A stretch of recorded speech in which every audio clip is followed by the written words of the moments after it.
सो देखो बेटा,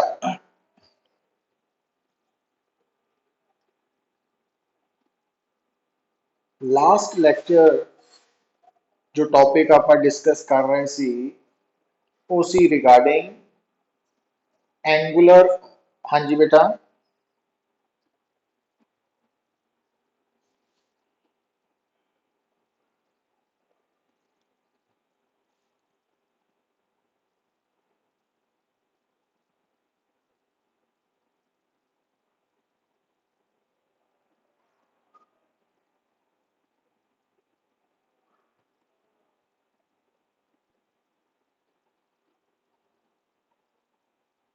तो लास्ट लेक्चर आप डील कर रहे सी एंगुलर और ऑब्लिक प्रोजेक्टाइल ਦੇ ਰਿਗਾਰਡਿੰਗ है ना।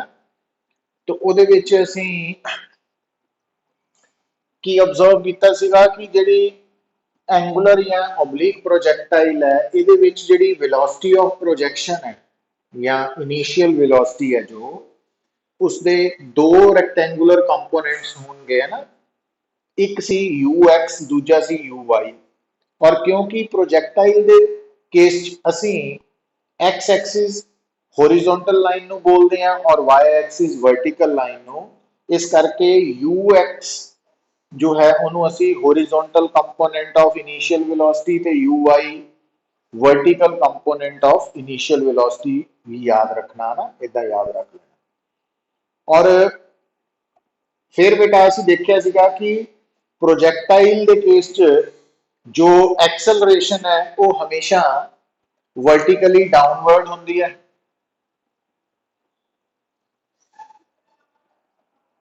तो जी माइनस जे कैप सी ना, इस करके ए एक्स जीरो आया सी बेटा और ए वाई की वैल्यू माइनस जी सी ना, आप कल डिस्कस किया सी। और फिर आप रिलेशन डिराइव किया सीगा। तो एक्स की वैल्यू आई सी यू एक्स टी और वाई की वैल्यू आई सी u Y T minus half जी टी स्क्वेयर। और फिर आप इतों टी की वैल्यू ये पुट करती सी तो वाई बन गया सी यू वाई और टी की जगह पे x by u x half g और ए इनू आप बोलिया सी equation of trajectory of projectile angular projectile और एक की सी पाथ पैराबोलिक पाथ आ गया सीगा ना एक्स स्क्वायर करके। तो ये पॉइंट्स है जिहड़े आपां कल डिस्कस किए सी।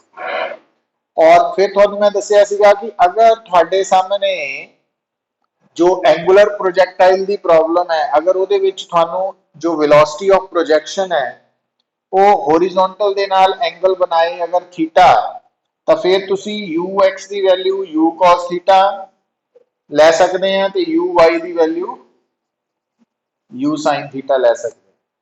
तो जे एंगल बनाए वर्टिकल नाल फिर तुसी यू एक्स नू यू साइन थीटा ते यू वाई नू यू कॉस थीटा रिप्लेस कर सकते हैं ना। तो ये सारा ऑलरेडी असी डिस्कस किया है।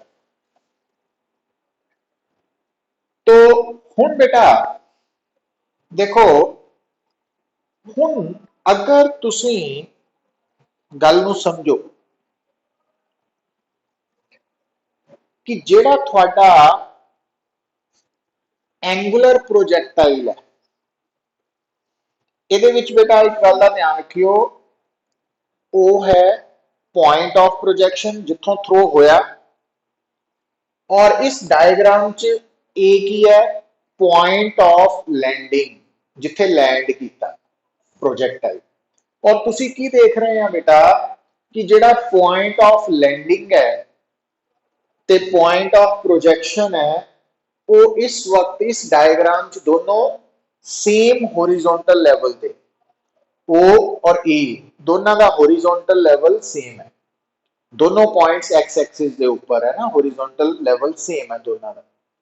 तो इस कारण करके अगर इहदा वाई कोआर्डिनेट जीरो है तो इहदा भी वाई कोआर्डिनेट जीरो ही है। हुण बेटा गल नूं समझो, अगर थानू कोई कहे कि प्रोजेक्टाइल ओ तो थ्रो होके ए ते पहुंचया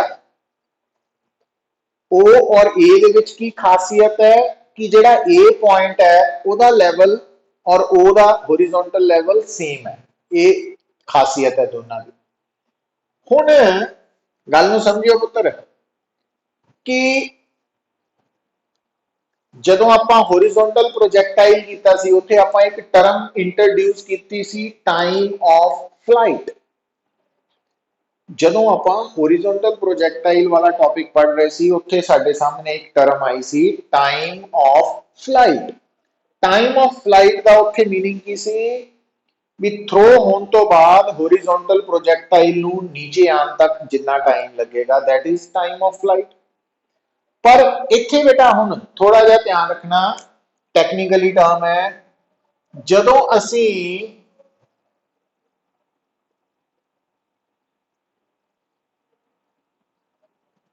ਟਾਈਮ ਆਫ ਫਲਾਈਟ ਦੀ ਗੱਲ ਕਰਦੇ ਆ ਐਂਗੂਲਰ ਪ੍ਰੋਜੈਕਟਾਈਲ ਦੇ, ਉਹ ਕਿਹੜਾ ਟਾਈਮ ਹੈ? Time taken by projectile from O to A। और ए ਦੇ ਵਿੱਚ ਕੀ ਖਾਸੀਅਤ ਹੈ? ए ਦਾ ਹੋਰੀਜ਼ੋਨਟਲ ਲੈਵਲ और O ਦਾ ਹੋਰੀਜ਼ੋਨਟਲ ਲੈਵਲ सेम है। तो ਜਦੋਂ बेटा कोई भी एंगुलर प्रोजेक्टाइल मुड़ के उसे होरिजोनटल प्लेन च आ जाता जिस प्लेन तो वो थ्रो होया तो असी उस टाइम ਨੂੰ ਅਸੀਂ ਬੋਲਦੇ ਹਾਂ टाइम ऑफ फ्लाइट। तो ਹੁਣ ਗੱਲ ਨੂੰ ਸੁਣੋ ਪੁੱਤਰ, ਜਦੋਂ ਤੁਹਾਡਾ एंगुलर प्रोजेक्टाइल O ਤੋਂ P ਪਹੁੰਚਿਆ ਸੀ ਤਾਂ ਤੁਹਾਡੇ एंगुलर प्रोजेक्टाइल ਦੀ वर्टिकल डिस्प्लेसमेंट कितनी सी? y। तो y वर्टिकल डिस्प्लेसमेंट दे लई कितना टाइम लगा सी? t time. पर जदों थोड़ा प्रोजेक्टाइल O तो A पहुंचेगा, A और O दोनों का होरिजोनटल लेवल सेम है, तो बेटा O तो A पहुंचने लिए जिहड़ा टाइम लगेगा उस टाइम नूं असीं की कहने आ? Time of flight capital T. और जदों थोड़ा स्मॉल टी कैपिटल टी के बराबर है तो यदा मतलब आ जिहड़ा फार्मूला है यहाँ वाला फार्मूला टाइम वाला y टाइम पे डिपेंडेंट फार्मूला, तो अगर इस फार्मूला दे विच असीं स्मॉल टी नूं कैपिटल टी नाल रिप्लेस करते हैं तो उहदा मीनिंग यह है कि थोड़ा पार्टिकल O तो A पहुंच गया। पर जदों तुसी इस फार्मूला च स्मॉल टी नूं, है ना, स्मॉल टी जर्नल टाइम सी, capital T time of flight है, तो जदों आपां इस फार्मूला च y वाले फार्मूला च कैपिटल टी पुट करते हैं टाइम, तो y की वैल्यू की लैनी पएगी? तो y की वैल्यू कितनी लैनी पएगी? 0।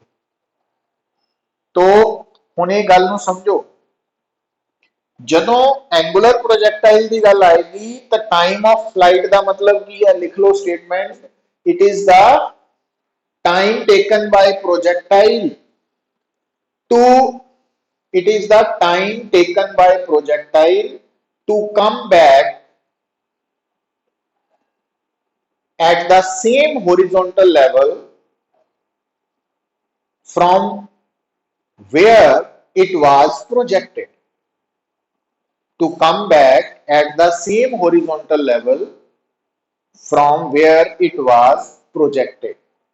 तो उस लेवल तक आना, मतलब टाइम ऑफ फ्लाइट की वैल्यू एंगुलर प्रोजेक्टाइल के केस च निकालने लई तुसी कैपिटल टी नू, सॉरी स्मॉल टी नू कैपिटल टी के बराबर और y नू 0 के बराबर पुट करना किथे?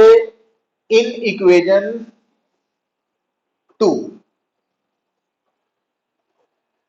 तो जदों तुसी equation 2 they which small T नू कैपिटल टी और y नू 0 पुट करोगे, इसका मतलब तुसी O तो लैके A तक वाला कंसैप्ट यूज कर रहे हैं, तो पार्टिकल O तो चल के A पहुंच गया।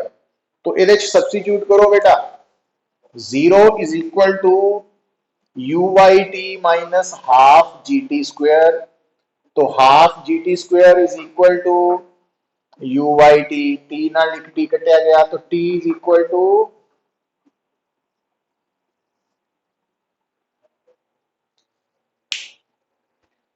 तो ये थोड़ी एक्सप्रेशन आ गई for time of flight in case of angular projectile. और तुसी नोट की कर रहे हैं बेटा? कि एंगुलर प्रोजेक्टाइल का जो टाइम ऑफ फ्लाइट है वो कादे ते डिपेंडेंट है, यू वाई की है इनिशियल वेलोसिटी का वर्टिकल कंपोनेंट ते डिपेंडेंट है। ठीक है, हुण आ जिहड़ा पॉइंट है ना, इनू आपां क्लीयर करना न्यूमेरिकल दे नाल भी इहदा मीनिंग याद तां कर लेना आपां भी t equal to 2u/g, but इहदा प्रैक्टिकल मीनिंग की है, प्रैक्टिकल इंपॉर्टेंस की है साडे लई भी जदों कल नूं MCQs क्वेश्चन करिए तां घट टाइम च सॉल्व करिए, है ना। हुण आ देखियो पुत्तर, हुण आ गल नूं समझियो। हुण मैं इहदे नाल इत्थे एक न्यूमेरिकल कोट कर रहा तुहानूं। मान लो थोड़े सामने मैं डायग्राम के नाल सिचुएशन नूं समझा रहा और ये गल बार बार मैं तुहानूं बोल रहा कि प्रोजैक्टाइल के केस एक्स एक्सिस का मतलब होरिजोनटल लाइन है, वाई एक्सिस का मतलब वर्टिकल लाइन है, और ये तब तक चलेगा जब तक तुहानूं स्टेटमेंट च कोई स्पैशली होर कंडीशन नहीं आ जाती है ना। तो उसका मीनिंग ये है, इनू भुलना नहीं। हुण मान लो थोड़े कोल बेटा वो कहता भी दो पार्टिकल्स है, मान लो तुसी प्ले ग्राउंड च खड़े हैं, है ना, प्ले ग्राउंड च खड़े हैं, थोड़े कोल दो बॉल्स है, दो बॉल।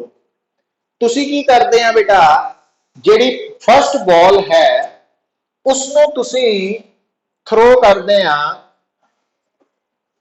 तो रेड कलर वाली जेड़ी फर्स्ट बॉल है ना, उन्होंने आपां थ्रो किया with velocity 30 metre per second, making an angle of 60 degree with horizontal line. तो जेड़ी पहली बॉल है ना, रेड बॉल जिन्हों आप दिखा रहे हैं, उन्होंने तुसी थ्रो किया ग्राउंड दे विच, जेदी वेलोसिटी की है 30 मीटर पर सेकेंड, पर वो हॉरिजॉन्टल नाल एंगल बना रही है 60 डिग्री का। अच्छा,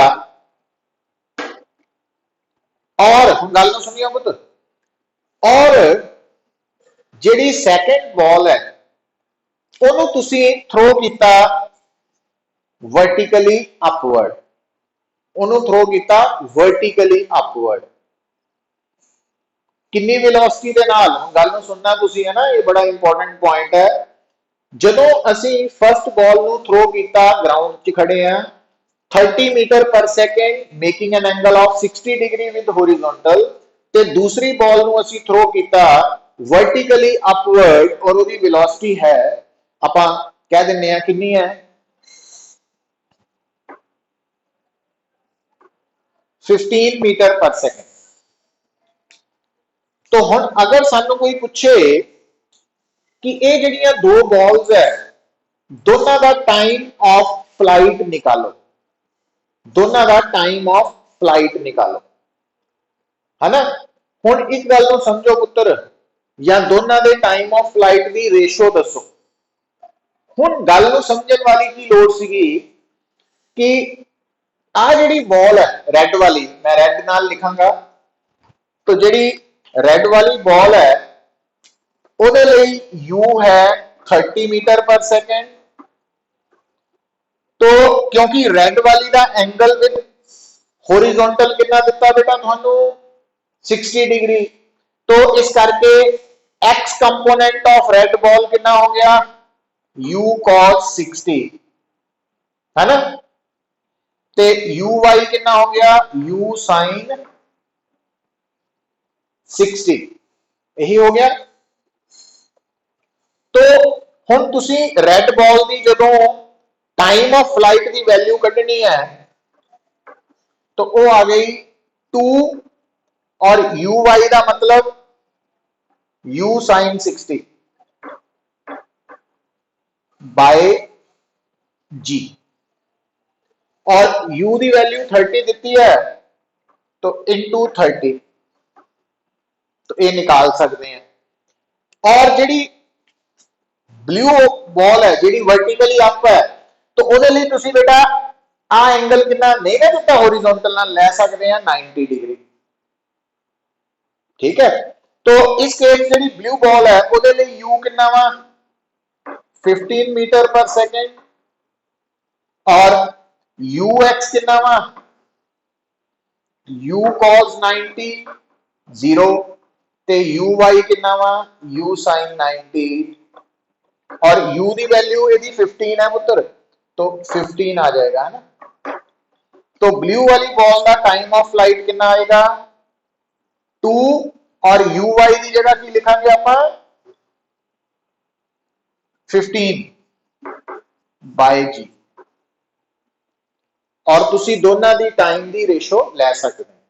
तो uy की वैल्यू जी है न्यूमेरिकल्स कितना यूज करनी है वो मैं थानू दस रहा। तो ये फार्मूला याद होना चाहिए थानू और ये किहड़े प्रोजेक्टाइल लई है ये है एंगुलर प्रोजेक्टाइल हमेशा लिए नहीं है तो याद रखना वा। अच्छा हुण बेटा अगर इत्थे तक क्लियर है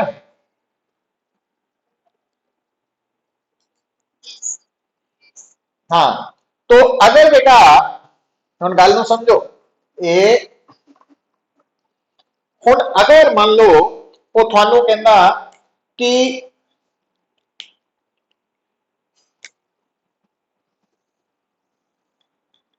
x axis y axis origin और वो थानू कहंदा कि एक बॉल नूं असीं थ्रो कर रहे हैं विद वेलोसिटी से 50 metre per second making an angle of 30 degree with vertical. तो 30 डिग्री विद वर्टिकल है और ਇਹਦਾ टाइम ऑफ फ्लाइट निकालो।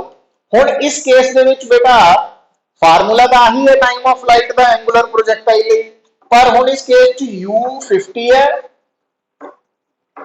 और इस केस ਦੇ ਵਿੱਚ ux u sin 30 आएगा और uy u cos 30 आएगा। पता ना तुहानू क्योंकि एंगल विद वर्टिकल दिता वा तुहानू इस करके इस केस च uy u cos 30 आएगा।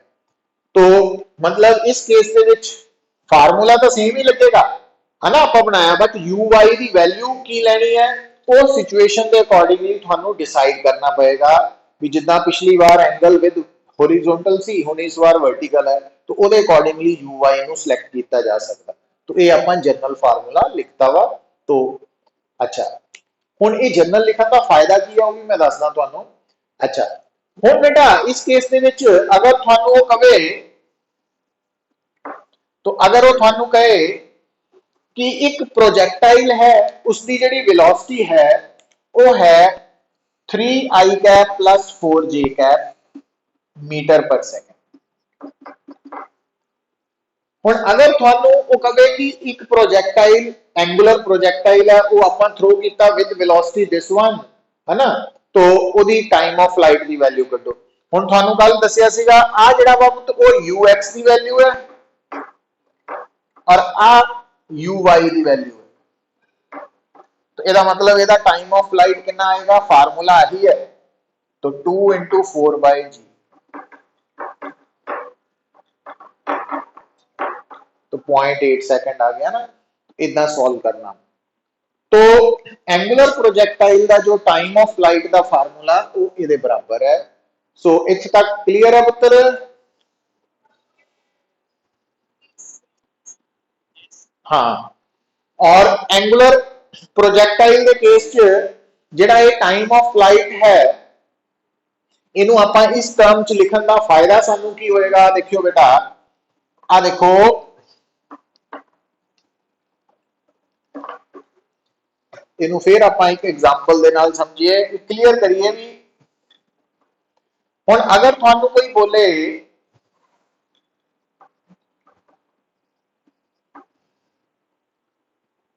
तो एक बॉल थ्रो हो रही है 50 metre per second making an angle of से 30 डिग्री विद हॉरिजॉन्टल। ठीक है हुण दूसरी बॉल थ्रो हो रही है with velocity 25 metre per second. तो आ फर्स्ट बॉल है बेटा तो आ सेकंड बॉल है। हुण अगर वो थानू कहे कि फर्स्ट और second ball they time of flight की रेशो कड्डो है ना ਹੁਣ एक गल सुनो, वैसे तो पूरा फार्मूला आप सॉल्व करके लिख सकते हैं, पर हम थोड़ा जिहा पॉइंट को समझो कि किसी भी बॉडी की टाइम ऑफ फ्लाइट की बॉडी वैल्यू वो डिपेंड करती है यू वाई ते, यू वाई ते। हुण जिहड़ा यू वाई है बेटा, ਇਹਦੇ ਲਈ कितना आ रहा, ब्लू कलर वाले लिए कितना आ रहा यू वाई, यू एंगल क्योंकि होरिजोंटल नाल है, तो होरिजोंटल वाला कंपोनेंट cos 30 तो दूजा sin 30, तो यू वाई आएगा u sin 30 और 50 इंटू साइन 30 तो 25 मीटर पर सेकंड।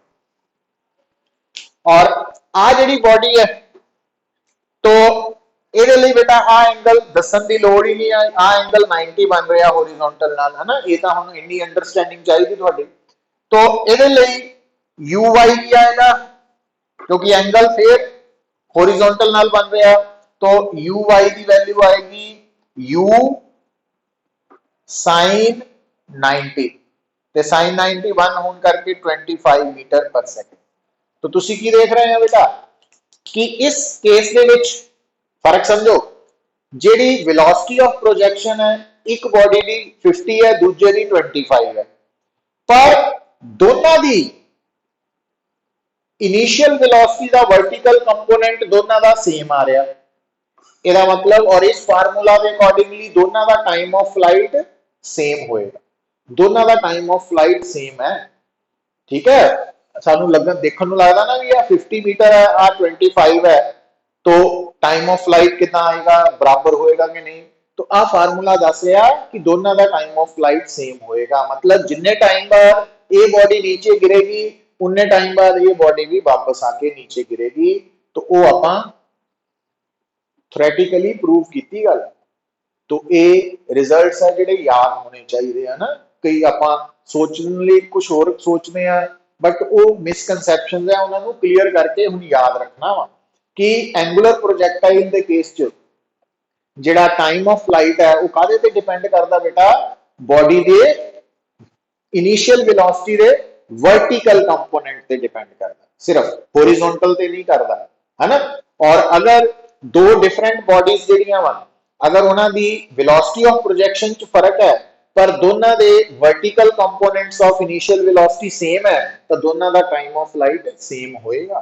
तो एक क्लैरिटी होनी जरूरी है, मतलब जेडे सोच रहे हैं भी यही कंपटीशन क्लियर करना, तो जे नहीं करना फिर तो घोटा ला के टाइम तो निकल जाना, बार बार कह रहे हैं। तो ये गल्लां नूं याद करूंगे रखूंगे तो असीं अगे वध सकांगे। हुण अगे चलिए पुत्र, हुण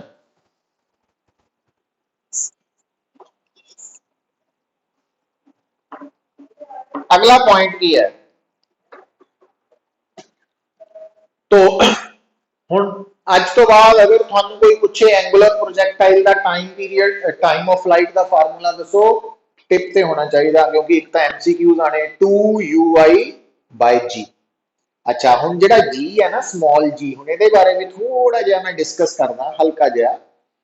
देखो बेटा, जिहड़ी गिवन प्लेस है, गिवन प्लेस भी जिद्दां आपां अगर जलंधर दे विच आ तां उत्थे स्मॉल जी की वैल्यू फिक्स है, पर अगर आप शिमला चला जाइए, है ना, या आप किसी होर स्टेट चला जाइए तो उत्थे स्मॉल जी ने वेरी करना वा।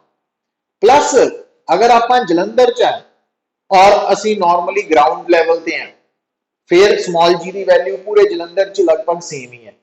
पर जे मान लो असी जमीन तो से 40 50 80 किलोमीटर अबव चला गए, है ना, तो फिर स्मॉल जी की वैल्यू डिक्रीज कर दी।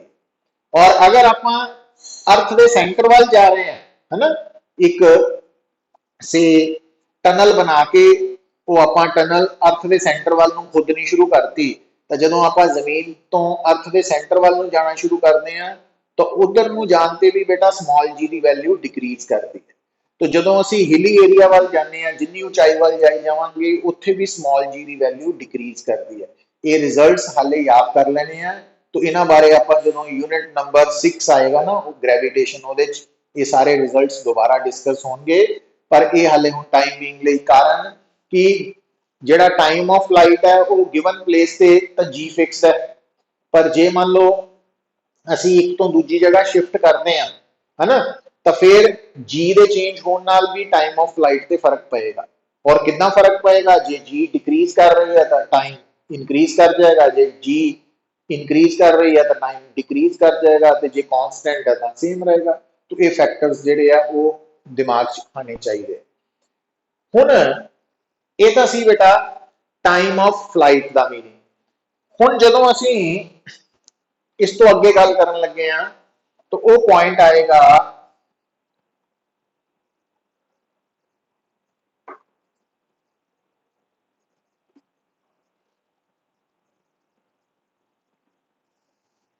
Horizontal range.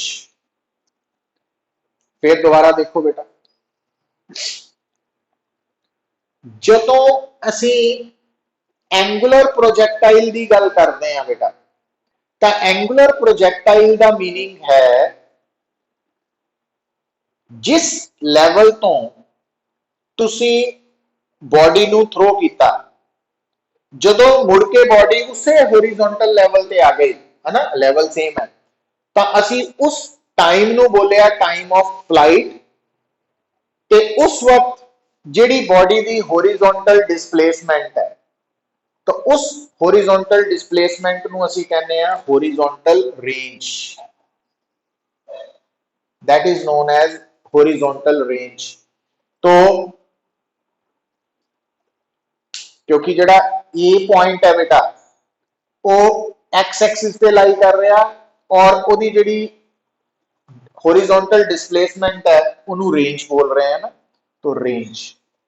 हुण गल नूं सुनो, हुण ओ तो जदों बॉडी ओ तो चल के ए पहुंचेगी, अगर बॉडी ओ तो चल के ए पहुंच गई बेटा, तो उन्होंने लगन वाला टाइम जिहड़ा वो तो है उसका टाइम ऑफ फ्लाइट। ते ओ तो ए जिहड़ी ओदी हॉरिजॉन्टल डिस्प्लेसमेंट है वो है हॉरिजॉन्टल रेंज। हुण जिहड़ी हॉरिजॉन्टल रेंज है ਇਹਦੀ एक्सप्रैशन निकालन दे लई साडे दिमाग 'ਚ किहड़ा फार्मूला आना चाहिए, आ वाला। किदां? तो जदों तुहाडा पार्टिकल O तो P पहुंचदा बेटा, तो उन्होंने टाइम लगदा स्मॉल टी, और हॉरिजॉन्टल डिस्प्लेसमेंट कितनी हुंदी है x। तो जदों तुहाडा पार्टिकल O तो A पहुंच जाएगा तो जिहड़ा स्मॉल टी है वो कैपिटल T नाल रिप्लेस हो जाएगा, तो जिहड़ा x है वो R दे नाल रिप्लेस हो जाएगा। तो इसका मतलब इस फार्मूला च अगर आप x नू R नाल और T नू कैपिटल T नाल रिप्लेस कर देंगे तो वो साडे कोल हॉरिजॉन्टल रेंज की एक्सप्रैशन आ गई। सो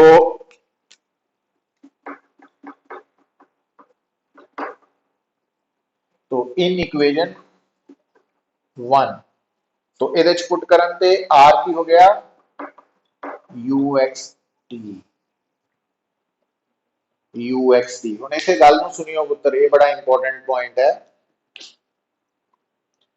जिहड़ी हॉरिजॉन्टल रेंज है वो बेटा एक तां डिपेंड करती है horizontal component of initial velocity ते दूजा डिपेंड करती है टाइम ऑफ फ्लाइट ते जिहड़ा टाइम ऑफ फ्लाइट है वो डिपेंड करता vertical component of initial velocity ते।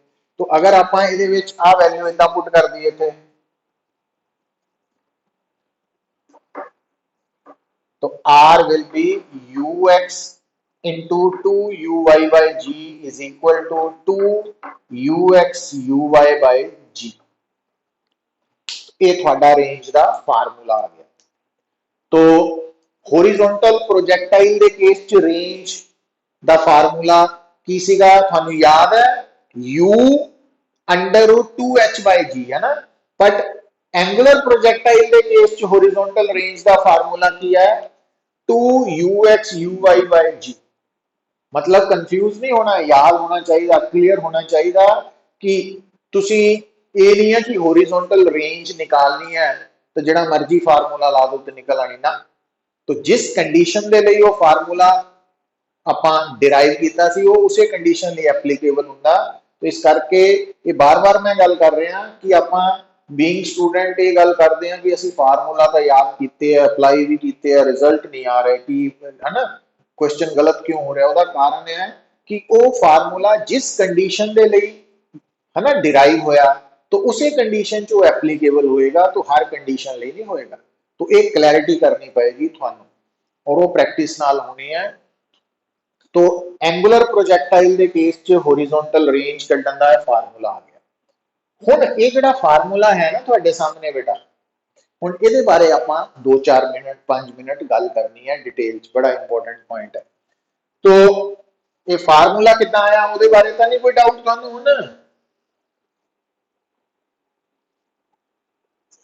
वो तो क्लियर है सारा, है ना? ठीक है, तो देखो बेटा, तो ये मैं सारा रब कर रहा, दोबारा कर लांगे ड्रॉ। मतलब हर स्टैप नूं समझना जरूरी है। कारण यह है कि पहला तो काम ये चल जाता सी पुत्र कि डेरिवेशन आ जानी एग्जाम च, उन्होंने याद कर लो, है ना, क्रैमिंग कर लो तो मार्क्स आ जाने हैं। बट एमसीक्यूज दे विच एक एक पॉइंट नूं क्लीयर करना पड़ेगा, प्लस कंपटीशन तो है ही है ना। तो देखो बेटा, आ थोड़े सामने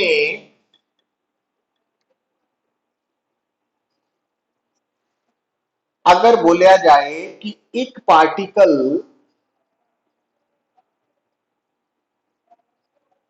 थ्री आई कैप प्लस 4 जे कैप नाल थ्रो हो रहा है, ਇਹਦੀ रेंज कड्डो, तो तुहानू समझ आ जानी चाहिए है कि ये जो प्रोजैक्टाइल है ये एंगुलर है, और यदी रेंज कड्ढण लई पहला तो यू एक्स और यू वाई की वैल्यू नोट कर ली है ना, ये मीटर पर सैकेंड दी है सानू।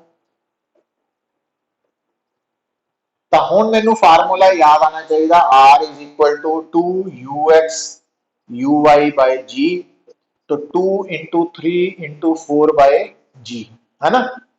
तो मेरा आंसर 24/10 मीन्स 2.4 मीटर आ गया। हुण अगर वो मैनू कहे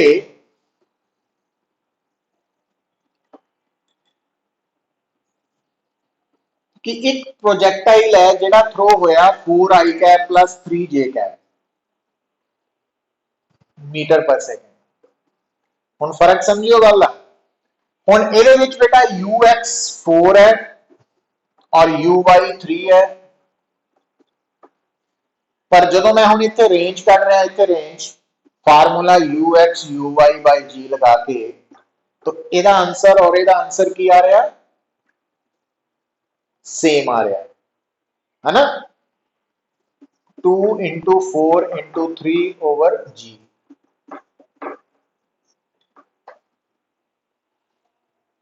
दोनों की इनिशियल वेलोसिटी सेम नहीं है पुत्र, स्पीड सेम है, गल नूं समझो।